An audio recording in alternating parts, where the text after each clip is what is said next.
Distance और displacement में difference clear है? अगर नहीं तो ये समझ लीजिए कि आप एग्जाम में 4 नंबर लूज कर देंगे। अगर आपने डिस्टेंस और डिस्प्लेसमेंट के बीच का डिफरेंस समझ लिया तो समझ लीजिए कि आपको 4 नंबर एग्जाम में फ्री के मिल गए, क्योंकि यहीं से मोशन की बेसिक फाउंडेशन स्टार्ट होती है। और एक बात याद रखिएगा स्टूडेंट्स, अगर आपने मोशन कैप्चर कर लिया, मोशन क्लियर हो गया, तो समझ लीजिए आधी फिजिक्स जीत ली। तो चलिए शुरू करते हैं। फर्स्ट क्वेश्चन जो हमारे दिमाग में आता है वो है व्हाट इज मोशन। आइए देखते हैं। मोशन मतलब change in position with time, मतलब टाइम के साथ साथ जब पोजीशन चेंज होती है तो हम कहते हैं कि मोशन हुआ है। एक एग्जांपल देखिए, एक कार थी, वो इस पोजीशन पर खड़ी थी, 5 मिनट बाद वो इस पोजीशन पर आ गई। मतलब जब टाइम चेंज हुआ तो पोजीशन भी चेंज हुई। अब दूसरा केस देखिए, कार यहीं खड़ी थी और 10 मिनट बाद भी यहीं खड़ी है। इसका मतलब कि कोई टाइम के साथ पोजीशन में चेंज नहीं आया है। इसका मतलब मोशन नहीं हुआ।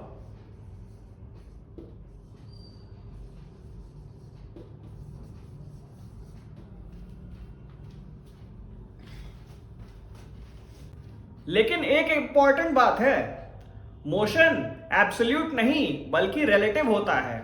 वो फ्रेम ऑफ रेफरेंस पर डिपेंड करता है। एक एग्जांपल से समझते हैं।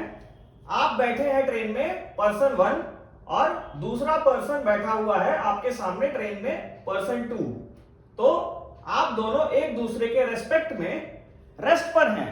आपको ऐसा लगेगा कि दूसरा आदमी रेस्ट पे है और दूसरे आदमी को यह लगेगा कि आप रेस्ट पे हैं, जबकि ट्रेन जो है वो 60 किलोमीटर पर आवर की स्पीड से आगे जा रही है।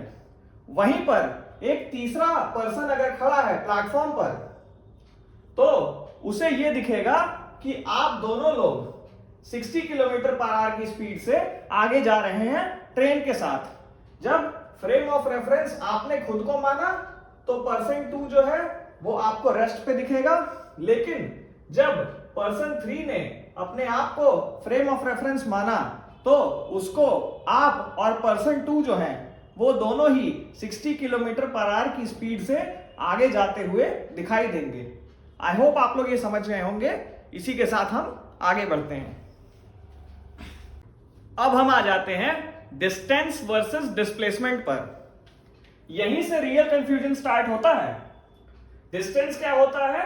डिस्टेंस होता है टोटल पाथ कवर्ड। ये एक स्केलर क्वांटिटी है और इसकी कोई डायरेक्शन नहीं होती। स्केलर क्वांटिटी मतलब इसके केवल मैग्नीट्यूड होता है, कोई डायरेक्शन नहीं होती। एक एग्जांपल से समझते हैं कि आप 5 मीटर ईस्ट की तरफ चले, फिर वापस 5 मीटर वेस्ट की तरफ आ गए, तो डिस्टेंस टोटल कितना ट्रैवल हुआ? जो होता है टोटल पाथ कवर्ड, मतलब 5 मीटर ईस्ट की तरफ गए और 5 मीटर वेस्ट की तरफ आए, तो टोटल डिस्टेंस हो गया 5 + 5 = 10 मीटर। अब हम आगे पढ़ेंगे डिस्प्लेसमेंट।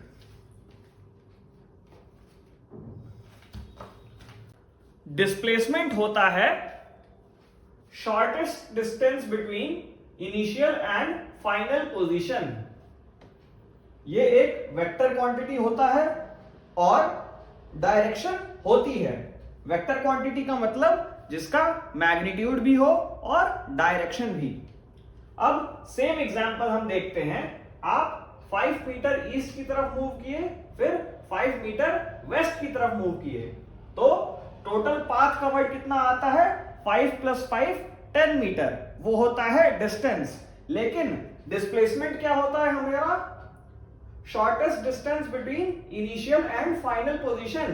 तो इसमें इनिशियल पोजीशन यही थी, फिर ईस्ट जाने के बाद और वापस वेस्ट आने के बाद फाइनल पोजीशन भी यही है।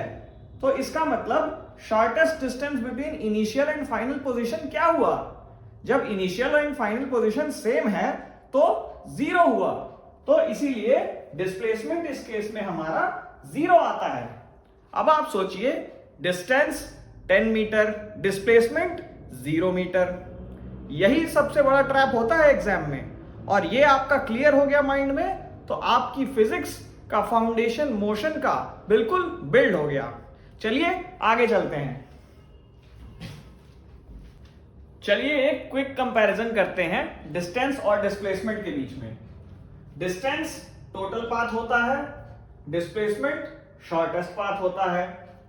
डिस्टेंस स्केलर होता है, डिस्प्लेसमेंट वेक्टर होता है। डिस्टेंस नेवर जीरो होगा अनलेस कोई मूवमेंट ही नहीं हुई। अगर ऑब्जेक्ट मूव ही नहीं किया तो ही डिस्टेंस जीरो हो सकता है, जबकि displacement can be zero. I hope ये समझ गए होंगे आप, और इसके साथ हम आगे बढ़ेंगे। अपनी अंडरस्टैंडिंग को टेस्ट करने के लिए आइए हम जल्दी से एक न्यूमेरिकल सॉल्व कर लेते हैं। क्वेश्चन क्या है? A boy walks 3 kilometre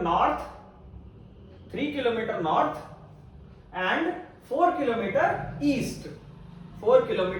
east. Find distance and displacement. हमें पहले डिस्टेंस निकालना है, उसके बाद डिस्प्लेसमेंट निकालना है। तो डिस्टेंस हमें पता है क्या होता है, टोटल लेंथ ऑफ पाथ। वो क्या है? 3 किलोमीटर प्लस 4 किलोमीटर, क्या आ जाता है हमारा? 7 किलोमीटर। ये हमारा डिस्टेंस आ जाता है। फिर हम स्टेप 2 में कैलकुलेट करेंगे डिस्प्लेसमेंट। डिस्प्लेसमेंट क्या होता है? डिस्प्लेसमेंट होता है shortest distance between initial and final position. Initial position ये थी, फाइनल पोजीशन ये है।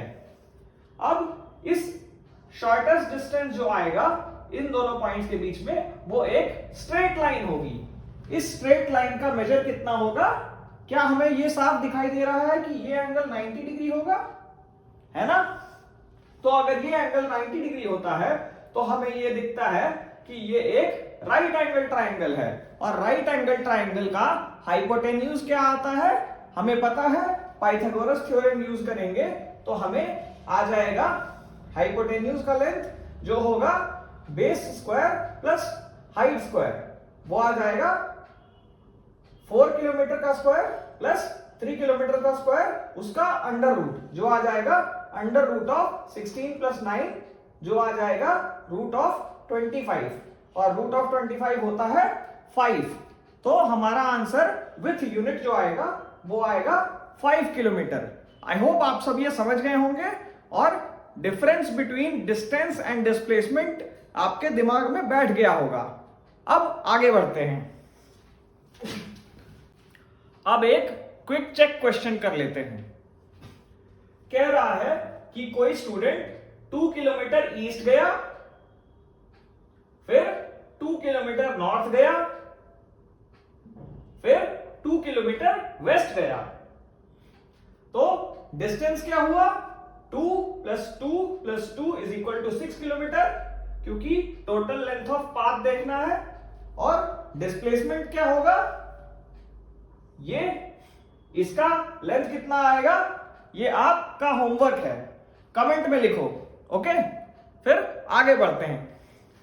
ये सेशन खत्म करने से पहले चलिए हम एक बार समरी देख लेते हैं आज के सेशन की। आज हमने क्या क्या सीखा? हमने सीखा मोशन, वो क्या होता है? Position change with time. फिर हमने पढ़ा डिस्टेंस। डिस्टेंस क्या होता है? Total length of path. फिर हमने पढ़ा डिस्प्लेसमेंट। डिस्प्लेसमेंट क्या होता है?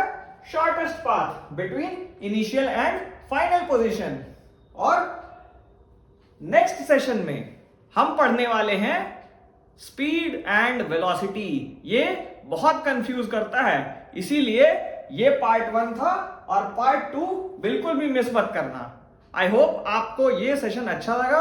अगर अच्छा लगा तो जरूर इस वीडियो को लाइक करिए, शेयर करिए और चैनल को सब्सक्राइब करिए।